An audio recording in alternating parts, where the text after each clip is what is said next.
see here was already here.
Quite miraculous that it's come back as well as it had.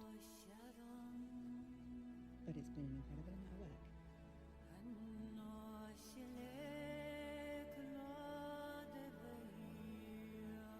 Again, what you see is here. Things don't want to die, and they have fought to stay alive, with a big helping hand from me.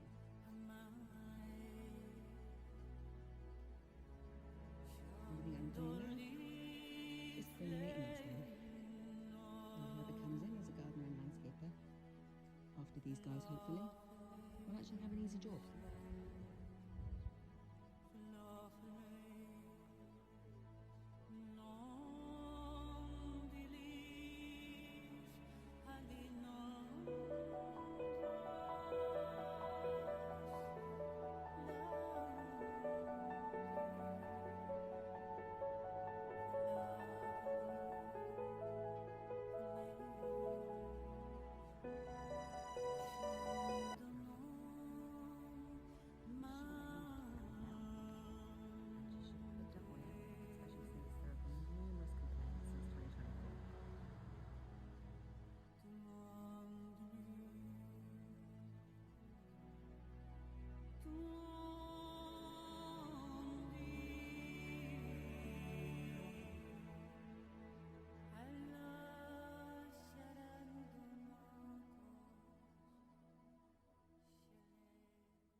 So, what, a metre?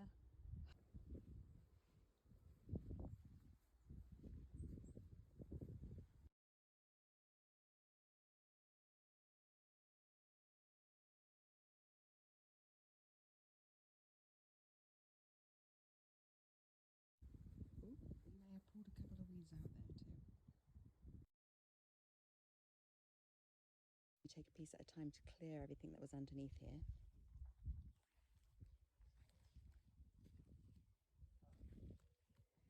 Get the vine under control. It had killed the dogwood underneath, but the rest of the thing in there was still.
I just cleared all that last night. Yes. Under there. So basically, there's not any light coming through, and it's just this whole stem here, and the back one is just completely infected with fungus. Right. So that's literally dead. So there's probably, you'll find that there'll be no growth on the top of those ones. It's coming from everywhere else. What is there? Yeah, a couple of bits just snapped off in my hand. It's just all dead. So when you get in there, when anybody comes in there and cuts it, you're never going to know, because that's not going to survive. So once that comes out, it's going to create a little bit of a hole. Right. But it'd probably be your best option is to reduce it, because it's so thick on the top, no light's coming down through. It will allow the sunlight to penetrate, and it will encourage growth from the bottom, and it will be much thicker from below. Because I can see from the pictures I took when I moved in, all of these were straight, but everything is like bent that way now. So I've just started like resituating things, and I'm going to kind of like try cutting the bottom of that one back until it grows in. Yes, yeah. So that's all I can do with this then, is just keep pushing it back. Fence is being pushed over, and she paid the gardener to come and cut the back of that tree down. He's really tired of this mess. I put the weather on for the last 2 weeks, clearing it all up again. July 10th, 2026.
Through investigation, we had, in fact, located the individuals that were involved in the accident.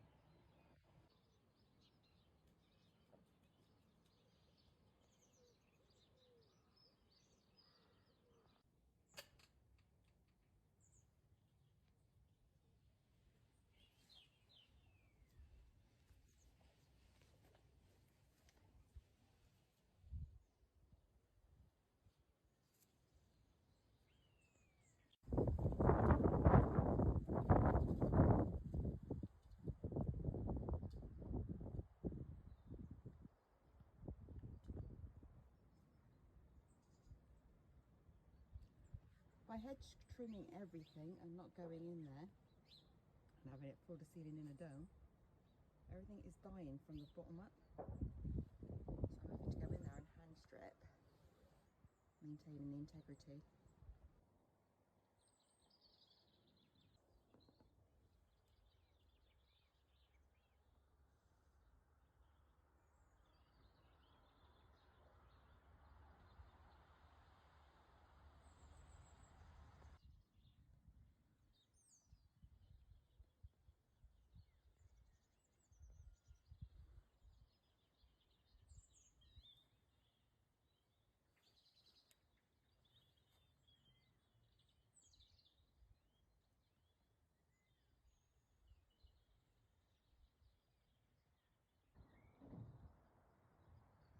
Today's patch.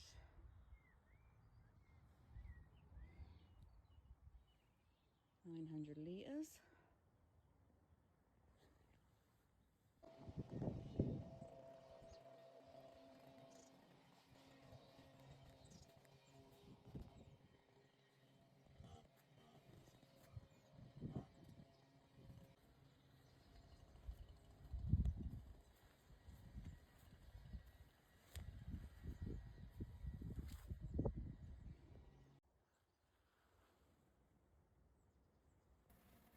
By choosing to continually blow leaves along the back hedgerow, instead of sweeping them and clearing them, it caused a 2-foot accumulation at the root.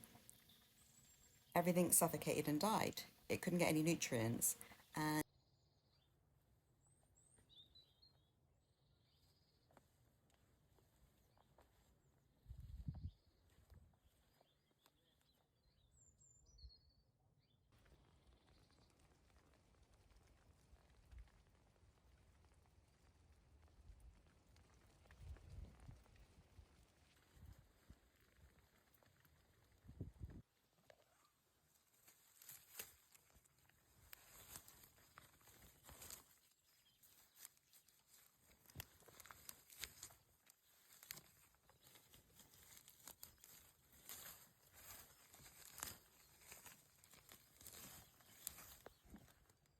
that's how deep it is in leaves.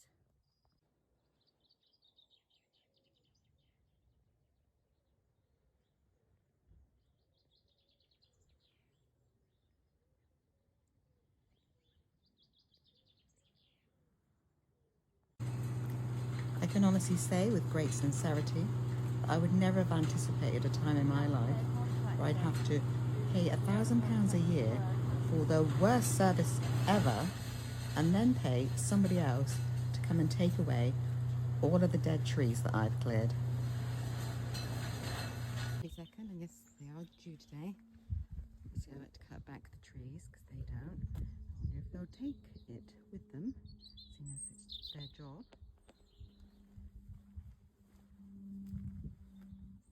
Flower beds that need weeding.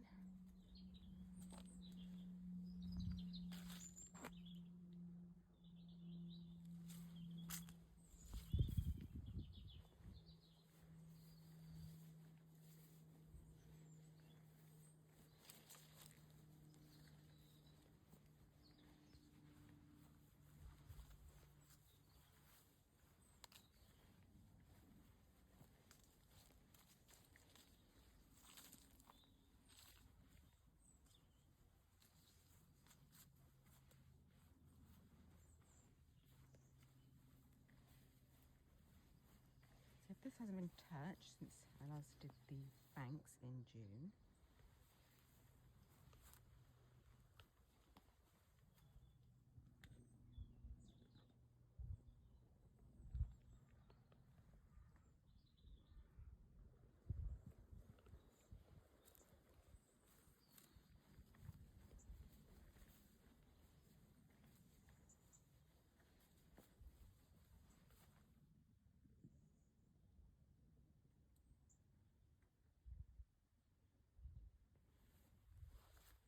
weed whacking is not a way to do the flower beds, by the way.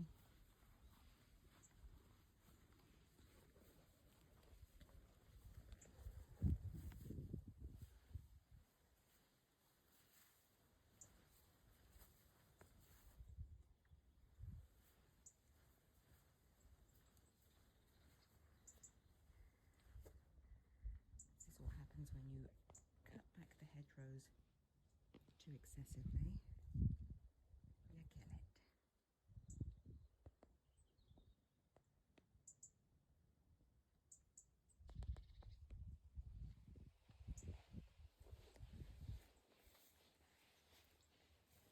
Obviously I've started this again.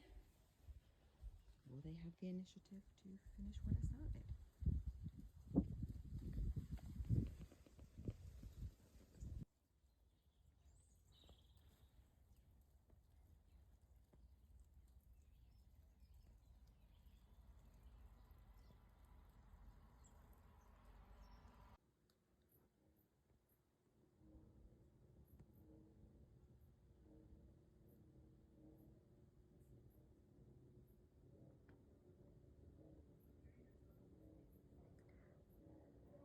I think I've earned the right through action indeed to enjoy a moment sitting here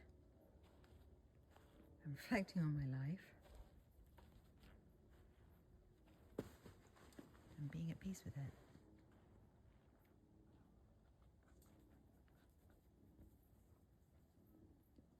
If you have an ounce of decency, you will leave me be. It's 10 to 10 and I can't relax. I am so upset and stressed out and anxious. Utterly traumatized by all of this. No gardener would do this. Someone that actually loved what they were doing, they would never do this. They most certainly wouldn't do it to someone that they can obviously see what I've done. This is pure spite and retaliation. A gardener would not do this.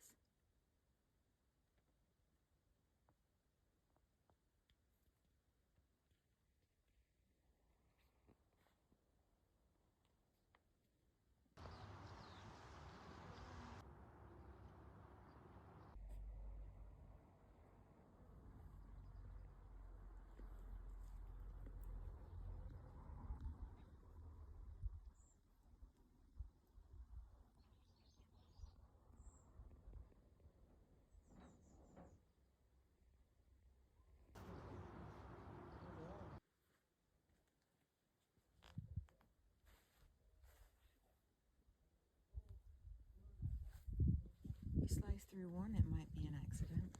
That's fine. You slice through 8, that's intentional. No gardener would cut down a berberis right at the height of its glory. 6.5 months of using secateurs to get this back to health, treating it for disease. Should never be used with a strimmer anyway. And yet, for some reason in June we've decided to hack it down. That means that it won't go from red to orange now and get berries on it, because it's ruined now for the rest of the season. When he hacked down the Barbary Orange Rocket last week, he's put it into shock. Completely out of season to cut this, and especially with hedge trimmers. A lot of work went into bringing these back. I'm going to have to go in there and hand prune it and see if I can get it to come back. But now all the ends of this scorched.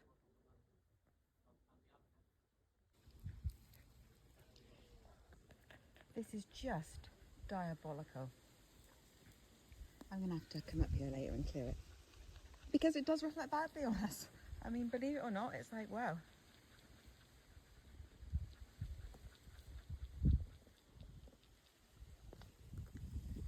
It's a very small village.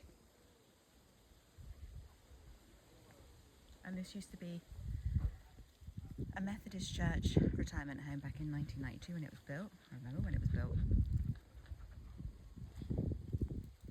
The exterior hasn't been touched since.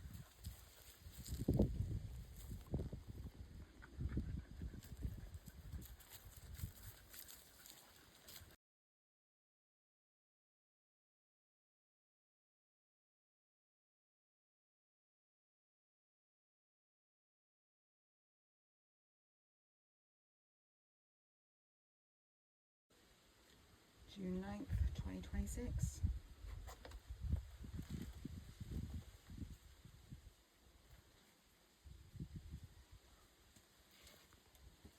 Gardeners and landscapers were here for 30 minutes today. Although I don't think sitting in the truck for half an hour counts.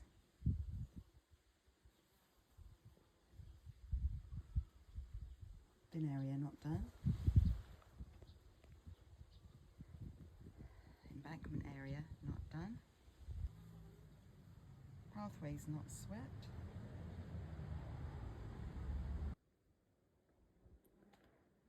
Poppies weed whacked.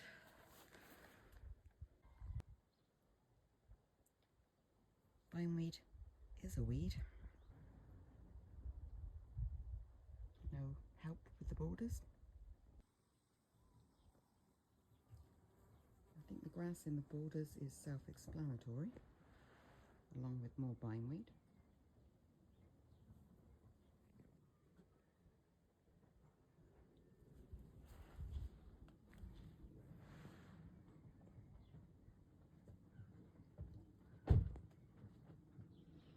A little assistance would be great.